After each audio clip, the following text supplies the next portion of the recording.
Boa tarde, boa tarde, boa tarde. Estamos informando aos seus seguidores. Cara, eu sempre faço isso no início dos vídeos. Fala pessoal, Doutor Diego. Doutor Diego, a gente vai pro plenário, Doutor Diego. Doutora Tamara Maura da Silva. Doutor Gustavo Gabriel Rodrigo. Muito boa tarde para vocês, sejam todos muito bem-vindos a mais uma tarde de Clube 1659. Tá para mudar esse nome, né? Vamos ter que mudar. O pessoal tá reclamando que tá muito cedo, gente. Tô achando que tá muito cedo também. Boa tarde. Ixi, Tamara saiu, volta, mulher. Gabriel, boa tarde. Seu Gilcimar tem que ver o WhatsApp. Eu vi que tu me mandou, não consegui abrir ainda. A gente vai, olha, esse negócio de WhatsApp para advogado é fogo, cara. Doutor Matheus, meu parceiro, doutor Matheus Bertaioli. Ixi, será que eu esqueci de botar o título aqui? Deixa eu botar. Deixa eu ver, aceitar. Fala, pessoal, sejam todos muito bem-vindos. Deixa eu só aceitar aqui a doutora Tamara. Fala, doutora Tamara. Vai dando boa tarde pro pessoal aí que eu vou botar o título aqui. Não sei porque que saiu essa bagaça. Deixa eu ver se esse vídeo aqui tá. Tô adequada. Boa tarde, gente. Tudo bem? Deixa eu botar aqui. Como? Pode falar. Fazer. Hoje ele quer me dar a palavra, gente. O que vocês acham? Hoje ele quer deixar eu falar. Eu esqueci. A gente falou de estruturar uma defesa estratégica, né? Como preparar uma defesa eficaz. Olha aí, ó. Sou bom. Uma pessoa boa de memória sou eu. Como preparar uma defesa eficaz. Vamos preparar uma defesa eficaz. Como preparar uma defesa eficaz no tribunal do júri. Vou botar no júri aqui. Dale. Feito. Argumentário. Aí, rapaz. Como preparar uma defesa eficaz no júri? E eu vou dizer um negócio para vocês, gente. Eu lembro que quando eu iniciei no júri, eu tinha um medo da porra. Olha só, para vocês terem uma ideia da minha falta de... Não digo segurança, mas eu não me achava bom o suficiente nem para usar uma beca no júri. Eu pensava assim, cara, esse negócio de toga é para quem sabe fazer. Quem sou eu? Tipo, eu tinha umas viagens... Vou tirar isso aqui, tá refletindo muito, né? Tá. Eu tinha umas viagens na cabeça assim, cara, como é que eu vou usar beca? Olha só, recém comecei a advogar, nem sei direito o que eu tô fazendo. Quem sou eu? E hoje, depois de 5 anos, mais de 5 anos, a gente vai fazer uma live sobre como preparar uma defesa eficaz no júri. Por quê? Porque a gente estudou, trabalhou, quebrou a cara e aprendeu a fazer um trabalho bem feito. Antigamente eu tinha até um certo receio de falar assim, sabe? Porque às vezes as pessoas acham que é arrogância, mas na verdade não é. Quando você se prepara, quando você estuda, quando você se dedica em algo e fica bom nisso, significa que você tem um mérito, você se ferrou para tá naquele lugar ali. Então hoje eu digo, vem com nós. O Felipe tem uma facilidade diferente de mim, assim, que ele pega as coisas tudo muito rápido. Então, geralmente, quando a gente vai estudar o processo, um dos motivos, assim, que a gente sempre, que gera algum tipo de discussão, eu falo, Felipe, começa a estudar 10 dias antes do processo. E ele, às vezes, se ele pegar um dia antes do júri, ele vai estudar e vai dar tudo certo, assim. Mas isso é uma coisa que é o que a gente tem que prestar atenção, né? Que é analisar sempre que possível, analisar esse processo sempre com um pouco de antecedência, até para você conseguir analisar tudo e pedir documentação caso necessário. Até às vezes, analisando o processo, às vezes não foi você que fez, como da situação da semana passada, e aí você percebe que talvez precise fazer um HC preventivo para que não se utilize alguma prova. Então, assim, sempre que você for contratado para fazer algum júri, eu acho que a primeira coisa é Boa tarde, Thiago. Não deixa para estudar só ali em cima do laço, porque às vezes você precisa diligenciar para juntar algum documento ainda no prazo ali, por exemplo, dos 3 dias do 479, né? Então, a primeira coisa, assim, para trabalhar no processo do júri, apesar que o Felipe não me escuta sempre nesse sentido, às vezes a gente dá uma pegada no processo com um pouco de antecedência para que a gente tenha tempo de diligenciar e trabalhar assim com certo conforto, sem ficar preocupado, né? Então, acho que isso é uma das primeiras coisas assim que eu acho bem importante no processo. Não só no tribunal de júri, como em todos os outros também. Cara, tem um negócio interessante que eu sempre digo para os colegas. Quanto mais vezes vocês conseguirem ler um processo, melhor. Porque vocês vão conseguindo, a cada leitura, às vezes surgem questões, surgem pontos que você não tinha dado a devida atenção. Até um dos motivos pelo qual eu gosto de convidar mais pessoas para estudarem comigo é justamente porque muitas vezes colegas conseguem ter uma percepção que eu não tive, algum detalhe que eu não peguei. E essa questão do estudo muito em cima, isso é um tanto relativo, tá, gente? Porque assim, ó, eu sempre tenho conhecimento dos autos, mas aquele estudo, aquele domínio, eu tenho cuidado. Como é que eu vou dizer para vocês? Quando eu faço próximo do júri, aquilo ali fica vivo na minha mente. Eu não preciso fazer milhares de vezes, aquilo ali é muito vivo.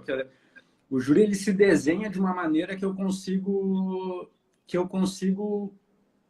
tô dentro dele, assim. E às vezes eu não leio com tanta antecedência, porque, cara, todos os casos que eu ponho a mão, eu já começo a ficar matutando lá no júri, lá na frente. Então, às vezes, eu vou fazer análise de algum caso com muita antecedência, eu já fico a todo momento pensando na defesa daquele caso. Então, para mim, acaba me prejudicando um pouco, porque eu estou sempre com aquilo na cabeça daí. Eu li um processo no júri que vai ser daqui a 2 meses, 3 meses. Tudo que eu estou vendo como trabalhar naquele plenário. Mas o que a Tamara falou é importante. Quanto mais vocês estudarem, melhor. E daí, uma questão mais relevante ainda que ela disse é justamente da possibilidade de pedir alguma diligência, de juntar algum documento. Por isso que eu sempre que algum colega falar comigo sobre júri, o que eu faço? Eu sempre faço a seguinte pergunta: olha, em que fase anda esse processo? Em que pé está esse júri aí? Por quê? Você ainda pode aproveitar algum prazo, e eu falo muito disso, já falei muitas vezes disso, prazo do 422 do CPP ou prazo do 479 do CPP.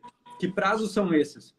O do 422 é quando o juiz ele intima as partes para fazerem requerimentos e diligências para o plenário. Nesse prazo você pode arrolar testemunhas, você pode fazer diversos requerimentos que você achar convenientes para o plenário. Então, eu sempre pergunto, olha, dá para aproveitar algum dos dois? Se dá, a gente derruba o processo para ver o que a gente vai fazer. A gente vai usar o quê? E quando o 422 ele é um prazo que ele é marcado com mais antecedência. Então, assim, normalmente, quando você é chamado em cima, o normal é que você consiga aproveitar pelo menos o do 479 do CPP, que é aquele de juntada de documentos. E essa juntada é feita até 3 dias antes do júri. O que eu faço? Tem entendimento que você poderia juntar, mesmo que não feche em 3 dias úteis inteiros para a outra parte ver. Mas, para não arriscar, a gente prefere deixar 3 dias livres, úteis, e juntar antes ainda o que a gente precisa. E, importante, sempre pedindo para dar vista para o Ministério Público. Isso é crucial, você tem que juntar e já pedir, olha, manda urgente para o MP, porque o MP, imagina, você junta documentos para o júri, daqui a pouco chega lá no júri, o MP diz, olha, eu não tive acesso a esses documentos, o juiz não me intimou.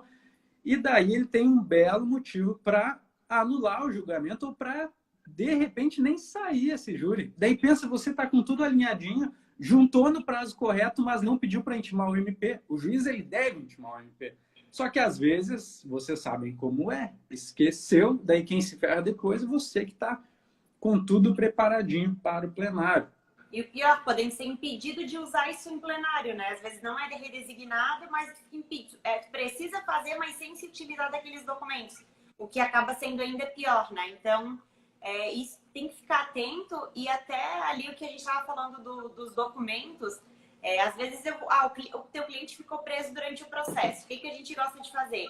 Mandar um e-mail no presídio, pedir ali o boletim penal informativo do preso, Porque às vezes esse cliente ele está trabalhando, está estudando lá dentro do presídio e tudo isso vai colaborar para que lá no presídio, lá no plenário, a gente fale bem da vida dele, né? Ah, demonstre, olha, tanto é que ele é uma pessoa do bem, que ele está trabalhando lá dentro, ele está estudando, ó, ele teve uma boa conduta carcerária, ele tá preso esse tempo, ele nunca teve uma falta. Então, são coisas que pode ser utilizado no processo. Até no júri que a gente fez em Floripa, justamente assim, o cliente, desde o dia que ele estava preso, ele trabalhava, estudava, concluiu vários cursos. Então, isso é algo positivo a ser mencionado durante o tribunal do júri. Então, o que acontece? Se você pegar, deixar para cima do laço, até mandar e-mail. Aqui em Floripa, geralmente, eles são rápidos a enviar tudo que eu peço. Mas em outros estados, eles demoram mais para enviar. Então, assim, esse tipo de documento é importante. Né? Às vezes até que eu falo pro Felipe, vamos pedir para a família algumas fotos com um filho. Às vezes são coisas que impactam, sabe? Que é importante. A gente está fazendo esse pedido, conversando com a família, vendo com o presídio, vendo qualquer tipo de documentação que possa ajudar. E daí por isso que é importante estar analisando esse processo com certa antecedência, para que você consiga juntar, inclusive até uma coisa assim, apresentação de PowerPoint. Às vezes, para não ter problema, se você vai fazer, e a gente gosta de fazer algo bem apresentável, juntar tudo, né? Transforma aquela apresentação em PDF e junta para que não tenha problema e você seja impedido de utilizar aquilo dali, que já aconteceu, né? Seu Felipe Jeitens. Então, assim, tem que se precaver, tem que cuidar para que a sua defesa ali, a ordem com que você se programou para fazer, que não seja atrapalhada. Então, isso também é um ponto importante. Cara, esse júri aí que tu falou, do meu PowerPoint, é que aconteceu uma treta nesse júri, né? Aconteceu uma... E a gente foi preparado para que acontecesse uma treta no júri. O que acontece? Eu nem tinha pensado em falar desse júri, mas já que você botou no meu colo, o que acontece? A gente assumiu um processo muito em cima da hora. E o que acontece? Em muitos lugares, a defensoria... Olha, eu não gosto de falar generalizando, porque eu conheço vários defensores muito fodas, tenho vários amigos defensores e admiro muito o trabalho deles. Mas em alguns lugares, cara, os caras às vezes, assim como o advogado ferra o cliente, muitos defensores ferram os assistidos. E nesse júri especificamente, a gente recebeu um júri em que não havia nada favorável para o acusado. Não tinham documentos, não tinha nada. E a família tinha juntado ali alguns documentos mandado para a defensoria e a defensoria não juntou nos autos. Tinha até um documento do familiar do réu lá dizendo, olha, recebi os documentos tais que era para ter sido juntado no caso e não juntou. Então, assim, a gente chegou num júri onde a imagem do réu estava pintada da pior maneira possível. Pior maneira possível. E isso aqui eu já vou abrir para outros casos, porque assim, você assume júri em cima, principalmente você que pega muito júri, quando começa a receber júris aí de defensoria pública, é muito comum, cara. Você pega assim, vai ler a denúncia, chora, para de ler na metade. Daí vai de novo e pensa, meu Deus do céu, o que eu tô fazendo aqui? Não quero. E daí lê de novo até pensar assim, ferrou. Porque assim, o normal é o quê? Você receber uma denúncia que é um caos. É um caos. E a acusação, ela tem, no mínimo, ainda que mal e porcamente, um inquérito, às vezes inquéritos muito bons, que nem Florianópolis tem uma delegacia de polícia civil especializada de homicídios, que ela é muito boa. Inclusive, esse caso, né, estava numa especializada e tal, tanto que filmaram o nosso acusado confessando, tinha uma confissão filmada dele. Então, assim, esse processo aí tinha uma confissão filmada na delegacia, tinha todo um contexto de que ele teria matado em razão de uma dívida de R$10, R$20 do tráfico.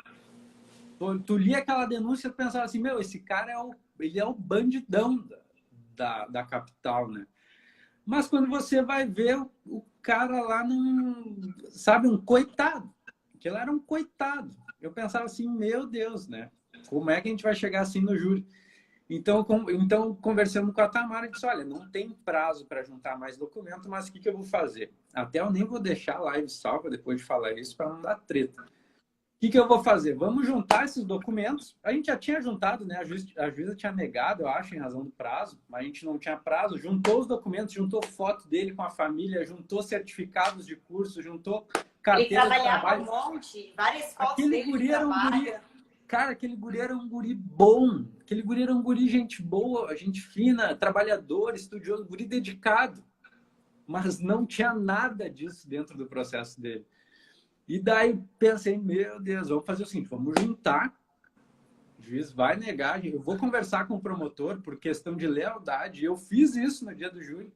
Eu disse, olha, doutor, a gente juntou alguns pouquíssimos documentos aqui e eu queria saber da possibilidade do senhor dar uma olhada para eu utilizar eles, porque eu vou falar deles.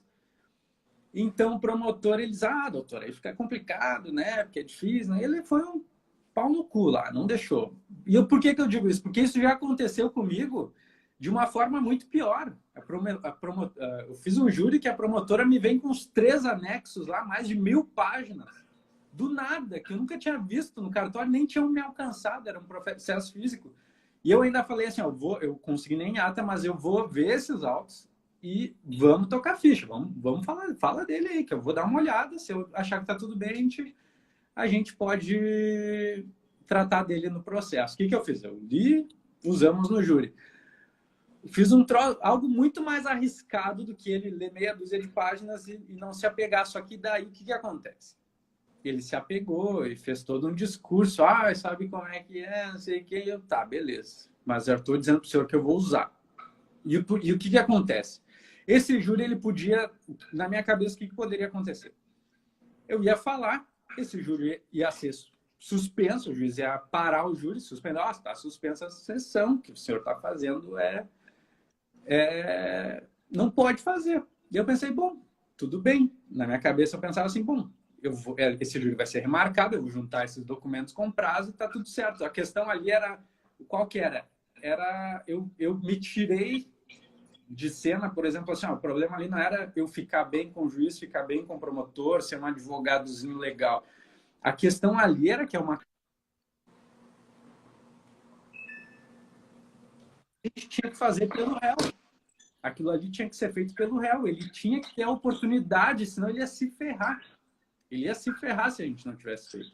Então eu pensei assim, vai dar uma treta isso aqui, mas eu vou fazer por causa dele.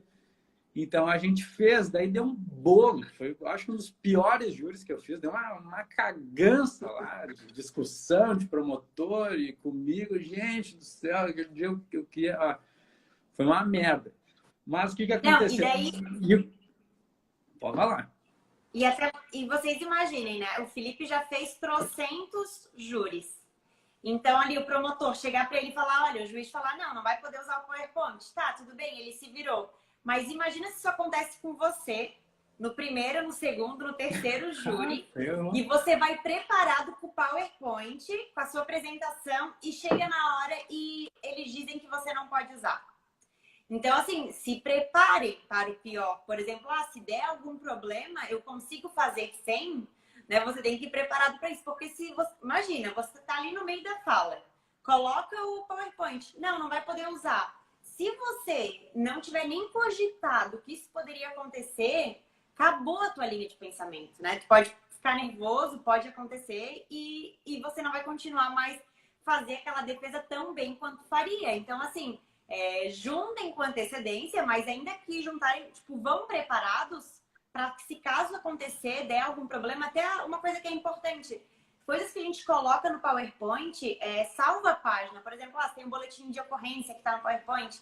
Deixe esses documentos mais importantes todos separados ou com a página do processo anotado certinho, para que se caso você precisar fazer menção e estava só no PowerPoint, para que você não se apavore, né? Para que não comece a ficar nervoso e acabe perdendo a sua linha de pensamento. Então isso é algo que também tem que tomar cuidado, assim. Se prepare e vai já esperando o pior, que pode dar ruim em alguma coisa. Pois dessa vez aí, o que acontece? Como tinha um monte de coisa ali na minha apresentação que eu não podia usar, chegou num ponto que a juíza falou que eu não ia usar. Eu falei, então eu não vou usar, então tá. Só que olha só como a gente né? Enquanto a gente estava nessa discussão, pode usar, não pode usar, a Tamara estava controlando o PowerPoint, estava lá mostrando para os jurados lá, a família, O acusado com a Gente, família olha que uniformizado, loucura, trabalhando. né? Tinha foto do menino trabalhando, tinha um monte de coisa. E enquanto ali eu tava no PowerPoint, enquanto o Felipe discutia se podia passar ou não, eu tava ali passando as imagens para baixo, porque os jurados estavam de olho na tela. E eu tava ali passando as imagens enquanto eles discutiam se ia passar ou não. Alguma coisa eu consegui demonstrar, alguma coisa eu consegui mostrar, graças a Deus. E ali é aquela coisa, né? Não dá para desver o que foi visto. E daí, o que que acontece? Só, a gente está falando de como preparar uma defesa eficaz no júri. A gente precisava disso. A gente precisava disso. No fim, o júri seguiu. Até várias vezes me pediram para falar sobre esse júri, porque eu sempre digo que é um dos que deu mais treta, assim. Já tive que sair escoltado de júri, já teve promotor que ameaçou me processar no júri, mas esse júri aí também foi um dos que deu mais treta, assim. E daí, o que que acontece? Pode falar. Daí, o que que acontece, gente? Nesse caso, a gente não tinha nada para usar. Não tinha nada. E a gente ainda tinha uma confissão do réu filmada. E daí, o que acontece, né? O normal, quando os colegas assumem defesas fodidas assim, é seguir aquela linhazinha de diminuir os danos, né? Ah, vamos trabalhar só para afastar lá o qualificador. Trabalha no mais fácil. Trabalha no mais fácil. Daí, quando a gente fala de preparação de defesa eficaz, o que a gente tem que levar em consideração? Que às vezes nem é porque parece mais fácil, é o melhor caminho para ser tomado. Por quê? Às vezes, quando você assume toda aquela bronca, o jurado ele não vai te absolver de jeito nenhum das qualificadoras. Então, assim, ó, a depender de como está posta a situação, a gente tem que ter essa sensibilidade de saber, cara, não adianta eu assumir essa parte aqui como se fosse uma garantia de que fossem afastar o resto. Mas nessa situação, o que acontece? No tribunal do júri, nos processos, que nem a gente falou, denúncia vem o caos formado. Até eu pedi para a Tamara para a gente usar outro plenário que a gente fez como pano de fundo, que foi um plenário em que tiveram vários. Foi uma nomeação que ela recebeu depois de vários advogados terem recusado. E quando ela me mandou, ó, Felipe, vamos fazer esse júri aqui, vários advogados recusaram. E quando eu li também, eu pensei, meu Deus, Tamara, não, que merda é essa? Eram 5 réus, tinha homicídio, tinha tentativa de homicídio, uma vítima sobreviveu, assim, todo mundo com passagem, todo mundo com... Só que assim, quando eu olhei o processo, eu já tenho um espírito muito defensora, né? Eu falei, olha, tem coisa para trabalhar, mas era assim, era um caso cabeludo e esse foi um dos júris, assim, que o Felipe mandou muito bem. E que, além assim, né, claro, ele tem essa vantagem que ele fala muito bem, é um ambiente que ele se sente muito seguro, assim, ele gosta de estar ali na frente falando, né? Então, assim, apesar de tudo, que estava assim, tava um caso, uma situação ruim, ele estudou bastante o processo, ele conseguiu ter um ótimo desempenho, tanto que foram absolvidos, mas aí nesse processo também, ainda que foi uma nomeação, olha a nossa preocupação. A gente falou com a mãe, a gente juntou foto dos réus com os filhos, a gente juntou foto de carteira de trabalho, sendo que assim, era um pessoal que era difícil tirar alguma coisa. Mas vocês imaginam, enquanto está sendo falado... Mas imagina, tinha os 2 réus tinham filhos bebês. Nossa, o Felipe do lado do telão, com os dois filhinhos deles. E o Felipe dizendo, olha, hoje vocês não estão julgando só a vida dele. Vocês estão julgando a vida dessas pessoas que estão aqui. Então, assim, isso comove, isso mexe. E imagina, ia pegar ali uma condenação 20 anos. Então, assim, são coisas que vale a pena a gente não perder tempo, né? Mas faz parte ali do estudo do processo, da análise do processo.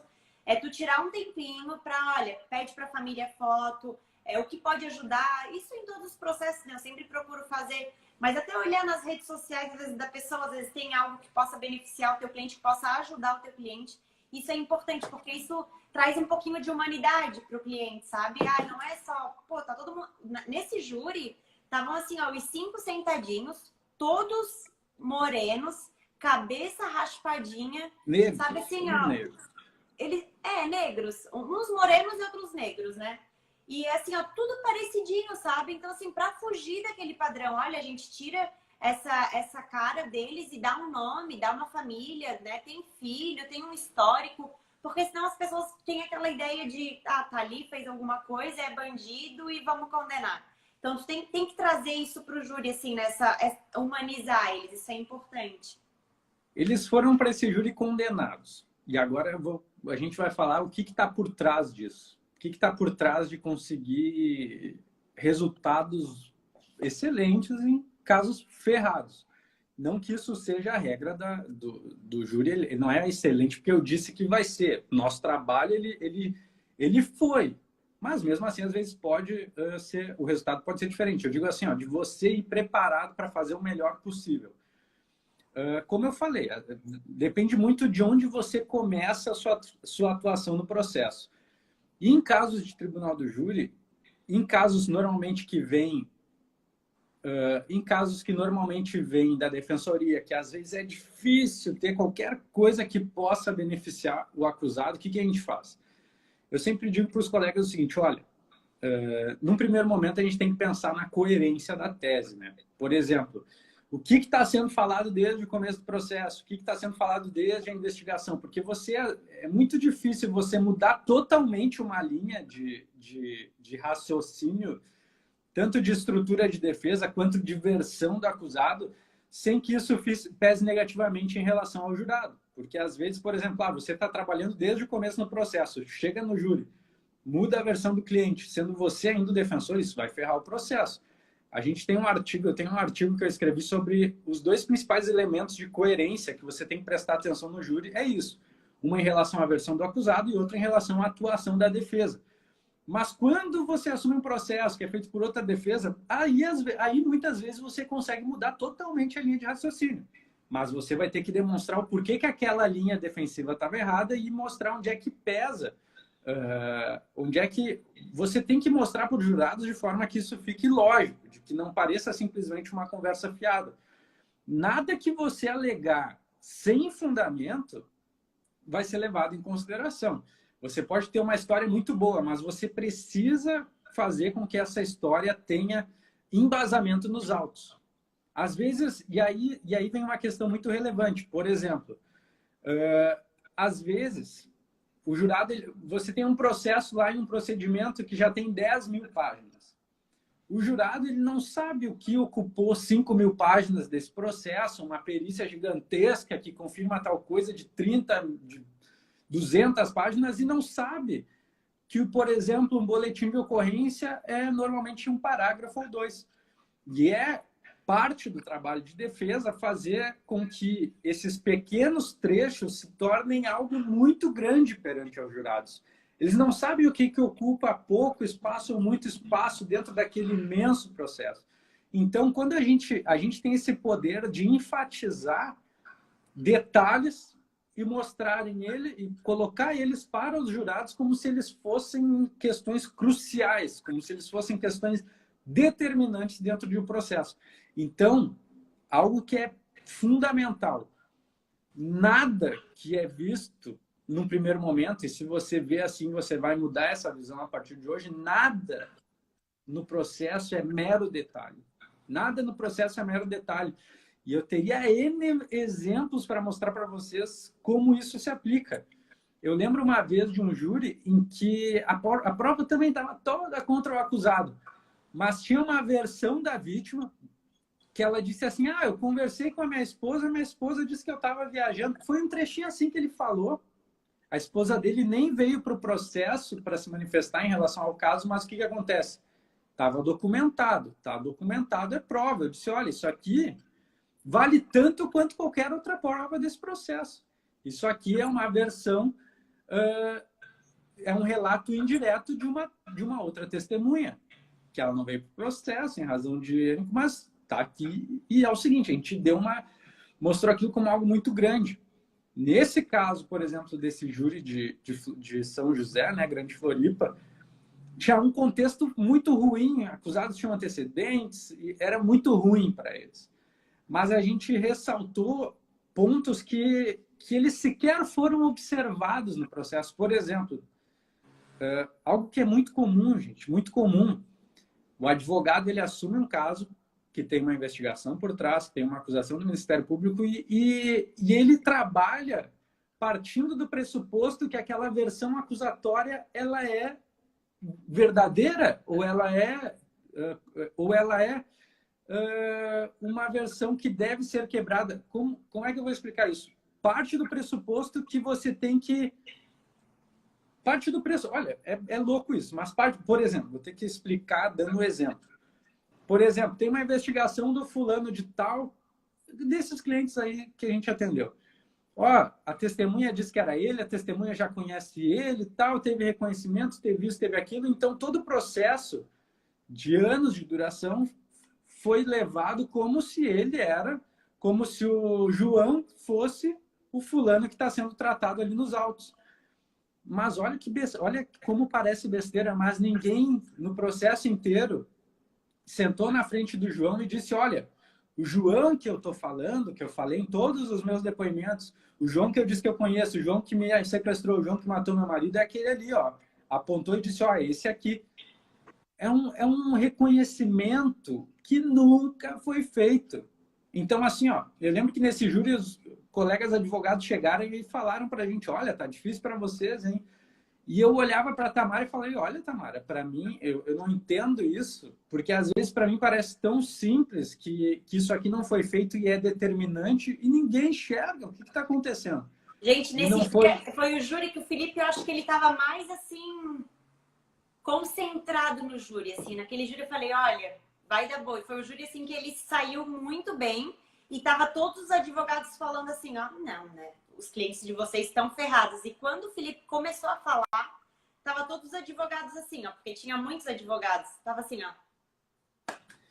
Assim, ó, estavam de boca aberta e porque a explanação naquele dia foi perfeita, assim. Mexeu com o emocional dos jurados, fez tudo, estudou o processo, a gente analisou o processo, analisou até inclusive as vítimas, a vida do réu, assim, foi redondinho, foi um plenário perfeito. E o que acontece? Uma defesa bem preparada, bem estruturada, ela depende de um conjunto de elementos que caminham no mesmo sentido. Normalmente, quando a gente estuda um processo, o que eu busco? O que a gente busca? Olha, a gente precisa de uma base, de um alicerce aqui, que vai ser o nosso centro de trabalho, os nossos elementos principais, e nós vamos ter ali os elementos secundários, que vão ser aqueles que a gente apresenta para o jurado assim, ó, além disso aqui que a gente está falando, tem mais todas essas questões. E daí, normalmente, é nessas questões secundárias é que eu sempre buscamos elementos emocionais, porque elementos emocionais podem fazer o jurado ir totalmente contra aquilo que ele entende no primeiro momento por decisão mais racional. É o emocional dele, é o sistema límbico dele que manda nessa parte.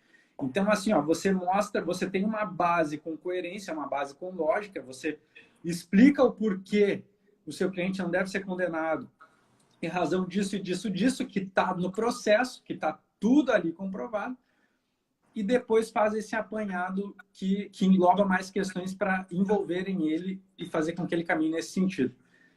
Esse processo de São José, o que acontece? A gente tinha esse elemento que eu achava muito simples, mas que ele foi determinante. Olha, o meu cliente ele foi tratado desde o início como se ele fosse essa pessoa que está sendo mencionada, porque ele tinha sido reconhecido por vítima e tudo mais, mas nunca ele pode ter um histórico, ele pode ter uma vida voltada para o crime, ele pode participar de facção, mas é o seguinte, nunca nenhuma testemunha, nunca ninguém fez isso. Disse, olha, o João que eu estou falando, que eu falei esse tempo todo, é aquele rapaz ali. Isso nunca aconteceu. Então, eu disse assim, olha, a gente não tem como condenar assim. E o engraçado é que eu passei por isso mais de uma vez. Foram várias vezes que eu vi isso, de processos todos caminhando num sentido e que as defesas sequer alegam essas questões. Sequer dizem, olha, não tem nem reconhecimento aí, que é um negócio simples. Por isso que a gente tem que ter essa sensibilidade, no sentido assim, ó, tá errado, não foi feito. Inclusive, num caso de tráfico, agora há pouco tempo também aconteceu isso. O processo todo, ele rola sem ter uma assim, ó, essa pessoa que eu tô falando aqui é essa pessoa, sabe? Não tem essa simples indicação, assim, então tem que cuidar, porque é algo que às vezes pode parecer, ai, não vou alegar isso porque é ele.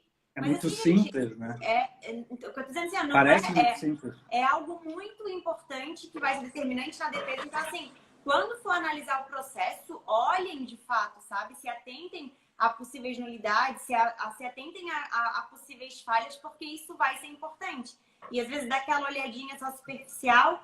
Inclusive, o outro caso que aconteceu, tinha uma suposta prova no processo que não era uma prova, era uma menção de uma simples partezinha de uma interceptação, mas a interceptação não estava no processo, não estava íntegra, não estava nada, era um simples copia e cola. Olha, eu peguei essa partezinha aqui daquele processo, daquela interceptação que não está no processo. Nem prova é, gente. Então, assim, esse daí é o caso. Se tu pega muito em cima da hora, mas, a meu ver, era caso até de fazer um HC preventivo, impossibilitando o MP de fazer menção a esse trecho.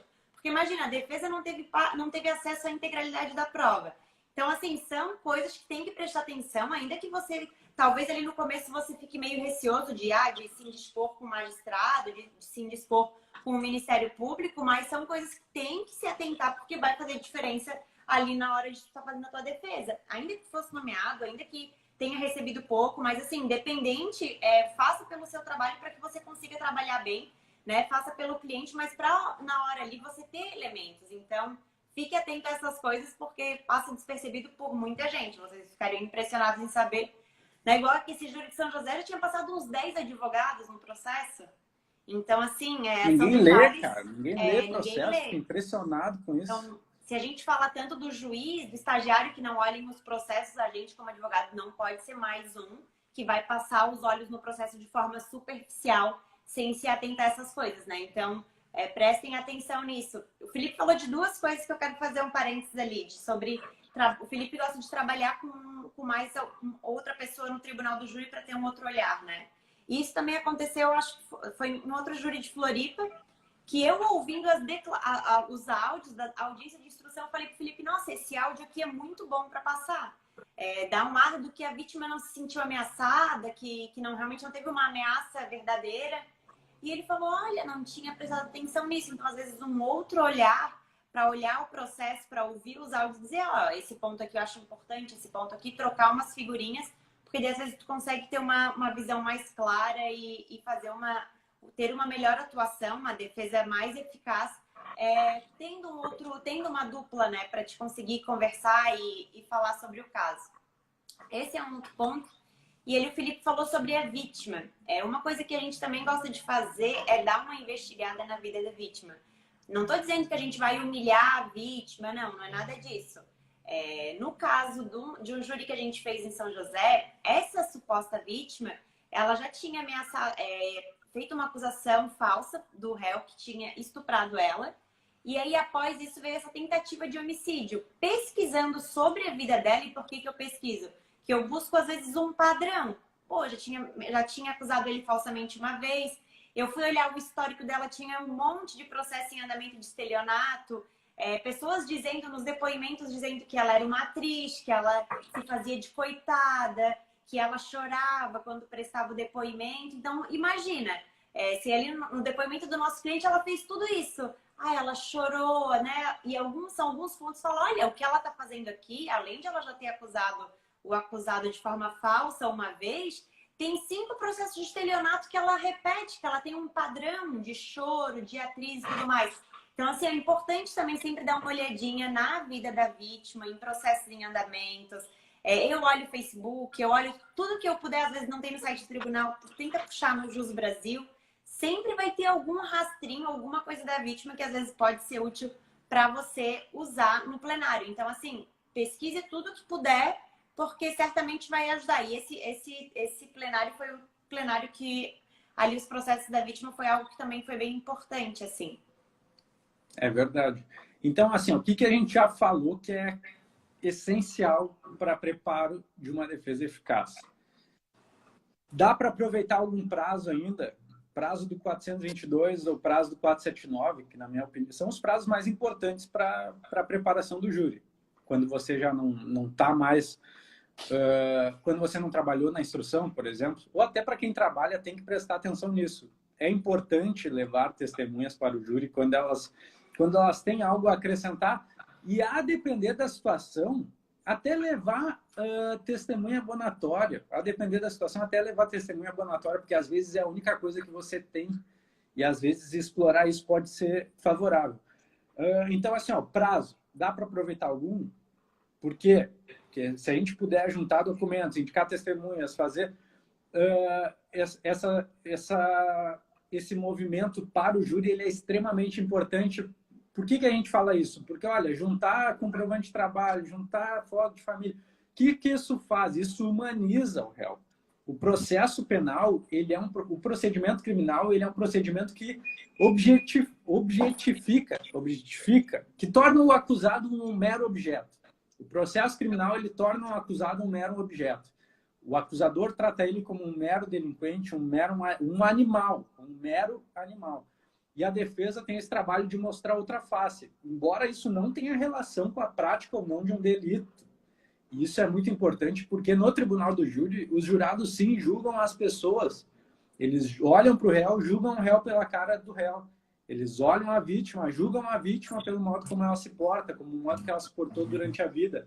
Então, quando a gente leva esses documentos, quando a gente indica essas testemunhas, a gente está humanizando, está mostrando que, olha, esse aqui não é um objeto, esse aqui é uma pessoa digna de respeito, assim como nós poderia estar sendo jurado aqui hoje, mas em razão dessa situação não está. Ou seja, mostrar para os jurados que estar sentado ali não é o suficiente para demonstrar que uma pessoa cometeu ou não um delito. Ele está sentado ali porque a lei diz que quando a pessoa é acusada daquilo, quem tem que resolver são os jurados. Detalhes, a gente falou sobre isso, detalhes não são só detalhes. Detalhes nunca são só detalhes. Você tem o poder de dar ênfase e em vários júris eu tive ótimo resultado justamente por dar ênfase em trechos muito pequenos, em situações muito pequenas, em menções muito pequenas que estão dentro de processos enormes.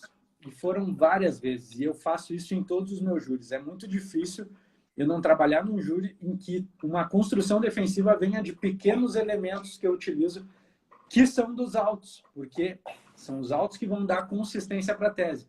Não é você lá inventar uma história. Você precisa de uma boa história, isso é o principal, você precisa de uma boa história, mas você precisa que ela fique muito... que os autos deem suporte para ela. Os autos precisam dar suporte para essa tese. Daí, outra questão, o contexto em que está envolvido tanto o acusado quanto a vítima. Porque é importante as pessoas saberem, olha, por exemplo, esse cliente do tráfico, ele era um rapaz que até pouco tempo atrás recebia um salário em uma empresa de R$ 2.700 por mês, fazia curso disso, curso daquilo, e a acusação dizia que ele matou em razão de uma dívida de R$ 30. E daí você pensa, porra, o cara até um tempo atrás recebia 3 mil por mês, matou a sangue frio por R$ 30, alguém que em tese era amigo dele, e eles estavam caminhando numa rua durante o dia sem qualquer pudor, isso não fazia o menor sentido. Na lógica, logicamente, isso não faz o menor sentido. Então, a gente teve que mostrar isso para o jurado a partir dessa construção. A gente diz, olha, a gente está juntando aqui, está mostrando que ele é essa pessoa que a gente está falando. Nesse júri, a gente teve um problema muito grande, que o cara, ele confessou e foi filmado na delegacia confessando. Então, na construção dessa tese, o que eu pensava? Quais são os motivos, por quais motivos uma pessoa inocente confessaria um crime? Por quais motivos um inocente confessaria um crime? Daí a gente faz essa análise. Até eu tenho uma publicação sobre isso. A gente precisa de valores que são comuns à maioria das pessoas na sociedade. Que valores, por qual motivo qualquer pessoa confessaria o cometimento de um crime? No caso dele, a gente usou a questão de ameaça, que ele teria sido ameaçado por pessoas que sabiam que ele tinha uma vida correta, que sabiam da família dele, e a gente tinha todo esse contexto por trás, e foi algo que foi muito bem. O promotor, ele ficou maluco quando viu aquilo lá. Então, foi um troço muito bom. Então, assim, a gente humanizou ele e a gente deu o que os jurados precisavam. O que os jurados precisam? Eles precisam de fundamento. Olha, ele poderia ter... Ele confessou em razão disso, ó. Estava sendo ameaçado, se ele dissesse realmente quem era o cara da vila lá, ele morria, isso é comum no tráfico. mas esse padrão de atuação aqui não é nem um pouco coerente com uma pessoa que sempre trabalhou certinho, sempre trabalhou de carteira assinada, nunca teve envolvimento no crime. Isso não faz nenhum sentido. Isso aqui é coisa de quem não tem nada a perder, de quem já está mais do que enfiado na vida do crime. Então, tudo isso, isso pesa. Daí, depois que você prepara a defesa, você precisa pensar no seguinte, olha, a sua tese, a sua convicção na sua defesa, ela tem que ser tem que estar 100%. Isso eu falo sempre, porque eu já tive a oportunidade de trabalhar com colegas que não acreditavam tanto assim na defesa, não acreditavam tanto assim no que estava sendo feito. E isso transparece, gente. Quando você não está convicto, você não convence ninguém. Anota aí na testinha. Quando você não está convicto da sua tese, você nunca vai convencer ninguém que ela está certa.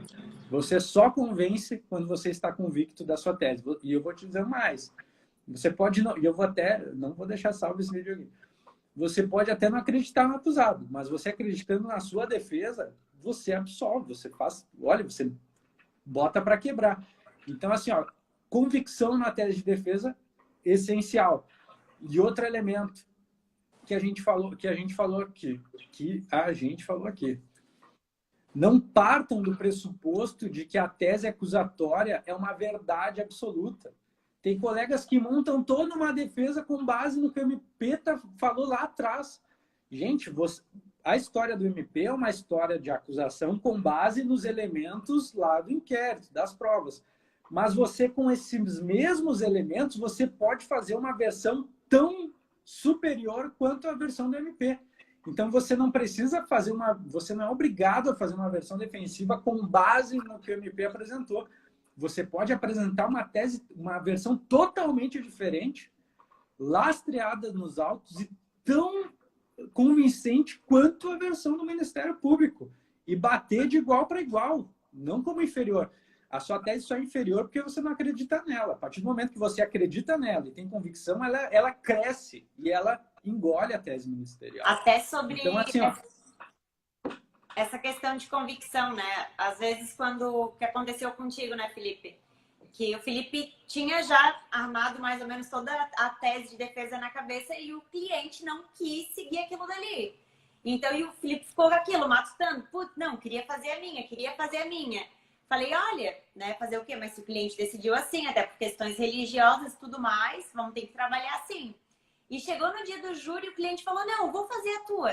Aí, olha só, é mais um susto, né? Às vezes se programou, se organizou para ir de acordo com o que o cliente queria, e aí, às vezes, chegou ali, tu vai ter que mudar, porque tá, tudo bem, tu vai poder seguir a tua linha de raciocínio. E se já tiver PowerPoint, se tiver documento separado, tudo em uma linha, e o cliente mudou ali, tu por ter que se adaptar. Então, assim, vá preparado para tudo, e muitas vezes foi o que eu falei pro Felipe, a partir de hoje, se o cliente quiser falar uma coisa que talvez não seja o que tu quer fazer, a tua linha de defesa, às vezes vale a pena até não trabalhar, até abrir mão de serviço, porque às vezes assim, ó, se tu não tá convicto daquilo, o teu desempenho não vai ser tão bom.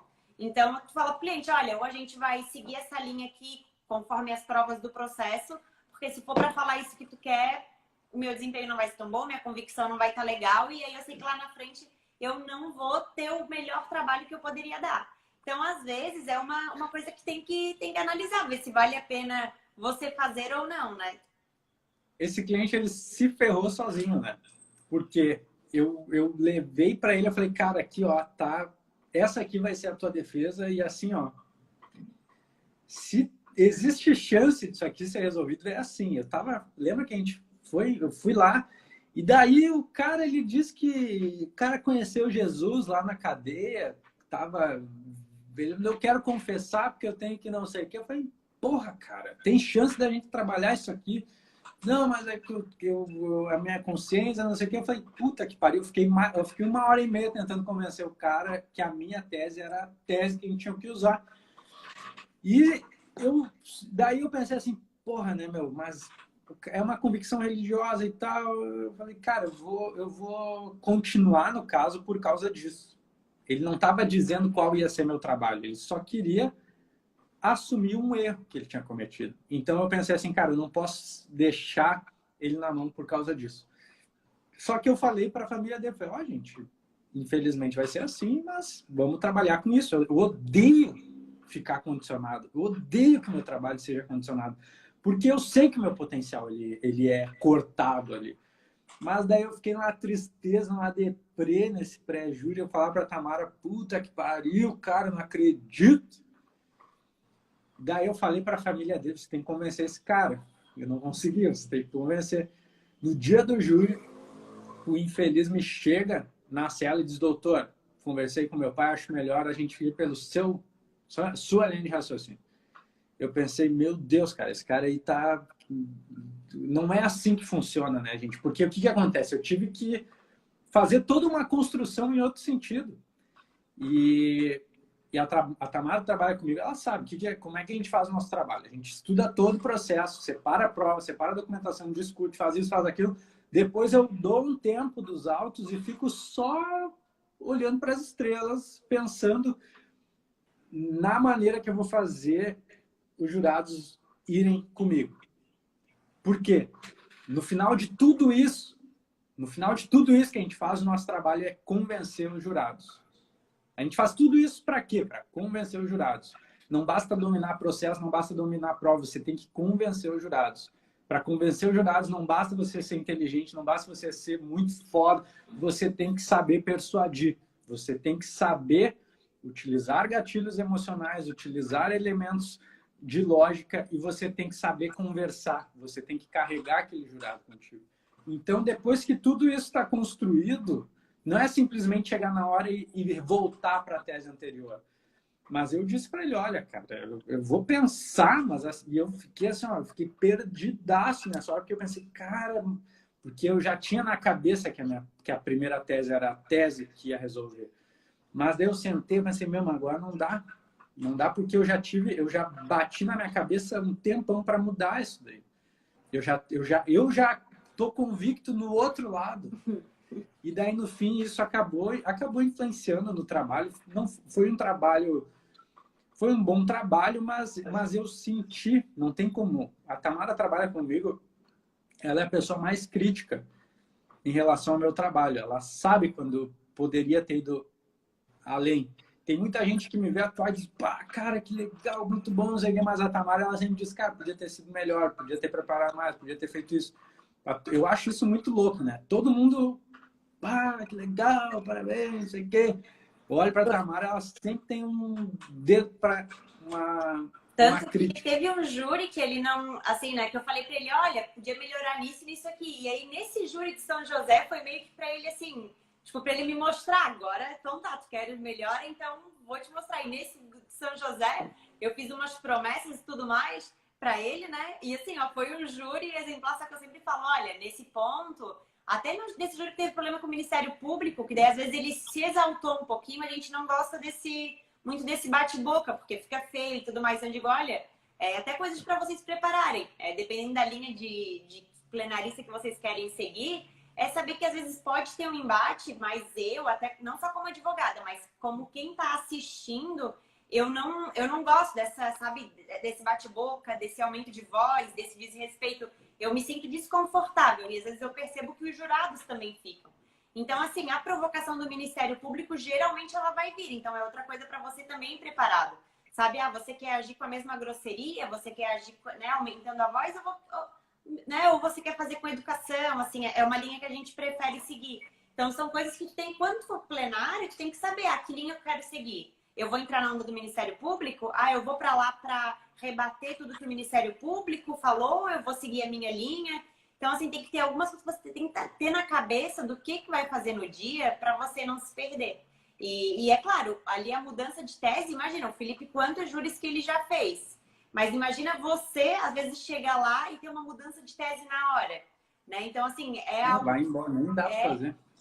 Não, daí se alguém sem experiência, às vezes, assim, bom, se vai se atrapalhar na hora de falar, não vai dar pra fazer. Então, assim, é algo que tem que ir ponderando. Outra coisa que o Ministério Público sempre vai fazer uso é ali dos antecedentes, né? Então, é algo que eu também olho, por exemplo, nosso cliente tem 3 processos, tem 3 condenações. 3 condenações por tráfico. Aí tu vai lá olhar, 100 gramas de maconha, 10 gramas de cocaína. Então, às vezes, assim, dá uma olhadinha no processo, nos processos que ele tem também, porque às vezes o Ministério Público for lá querer tirar o seu cliente, né, para bandido, para traficantezão, você sabe por quanto que ele foi condenado. A gente sabe que isso na prática é muito comum de ter uma condenação por tráfico e a quantidade de droga ser irrisória, né? Sendo que o cliente foi defendido por defensoria pública. Então, isso são coisas que tu também tem que tá esperto ali, porque pode acontecer.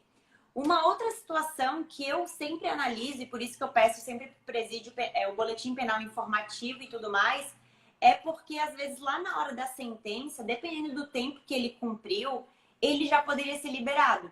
Então, por exemplo, ele tem 3 processos em andamento, aí sempre vai lá e confere, tem preventiva em algum? Não tem?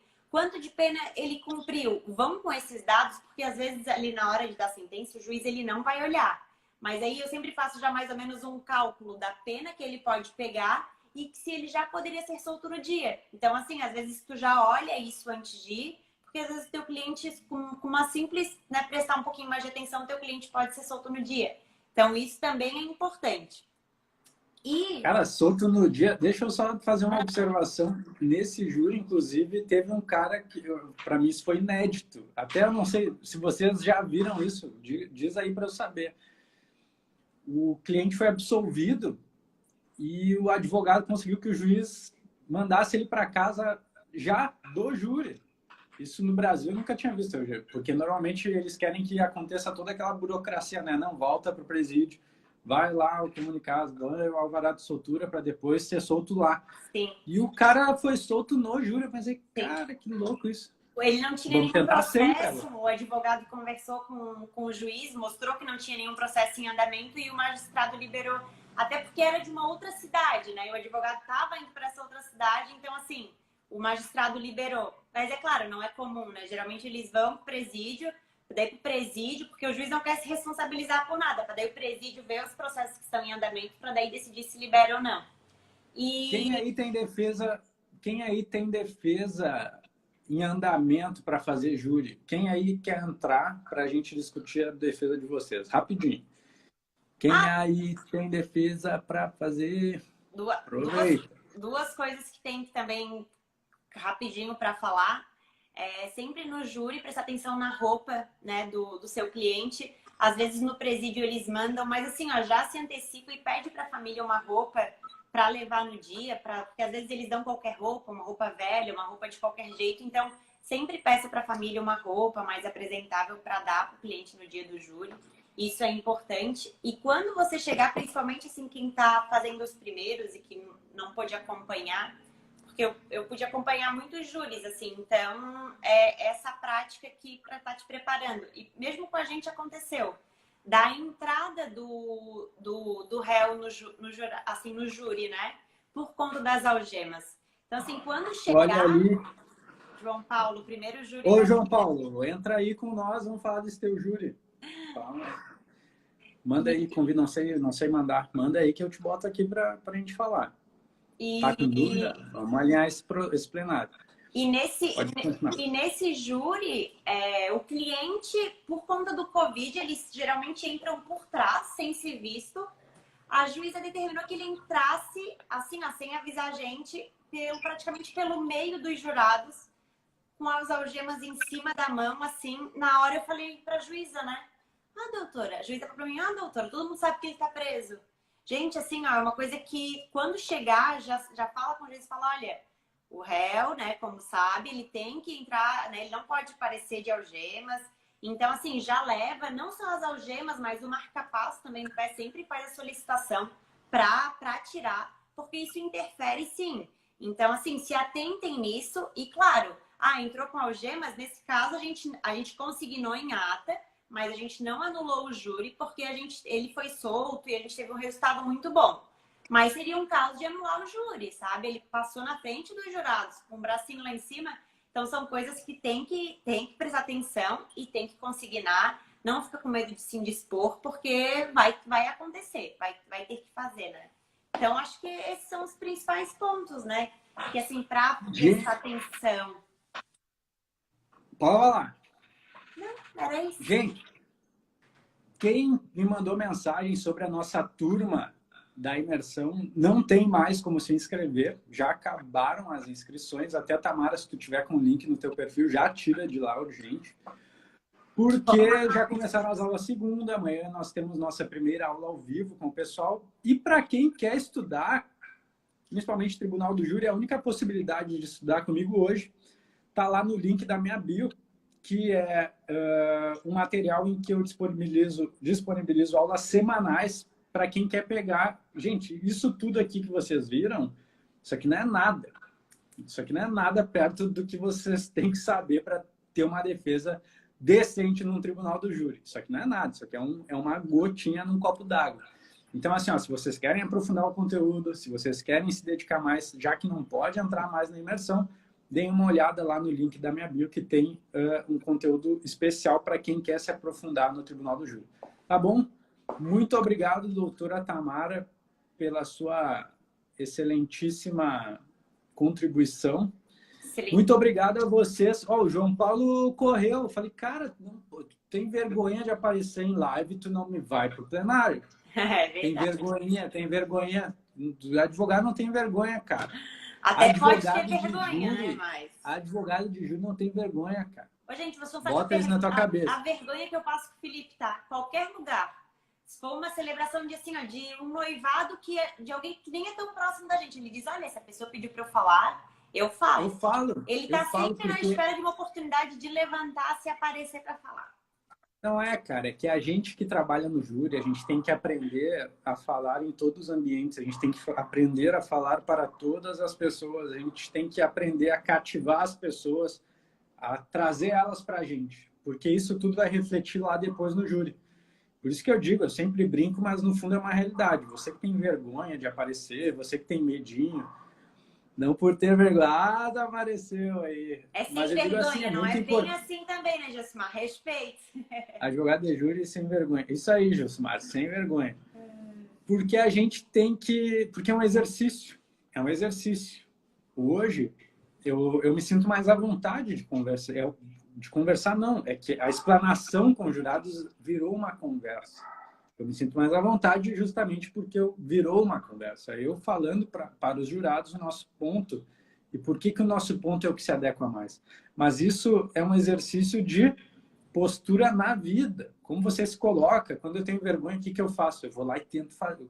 Se tem uma coisa que me dá vergonha, eu vou lá e faço. Para tudo, gente. Tem uma coisa que me dá vergonha, eu vejo, cara... Tem um poeta que diz que enquanto a gente tem vergonha, a gente não é livre. Isso influencia totalmente o nosso trabalho. Gente, mas eu um acho beijo para que vocês. não tem vergonha de nada. João, não leva pro coração. É uma brincadeira, mas assim, ó. Dê uma olhada lá no YouTube. Vai fazer o primeiro júri lá no YouTube. Eu acho que tem uns 50 conteúdos só de prática no Tribunal do Júri. Inclusive, embaixo do último vídeo que eu postei lá, tem uma lista de indicações de materiais e livros. E é isso aí, gente. Tudo que a gente pode fazer para ajudar vocês, para contribuir com vocês, para ajudar a desenvolver o trabalho de vocês, a gente está sempre fazendo. Inclusive agora nessas nossas lives semanais, tá bom? Um beijo. Beijo, boa noite. Fiquem com Deus. Até a próxima. Hasta luego.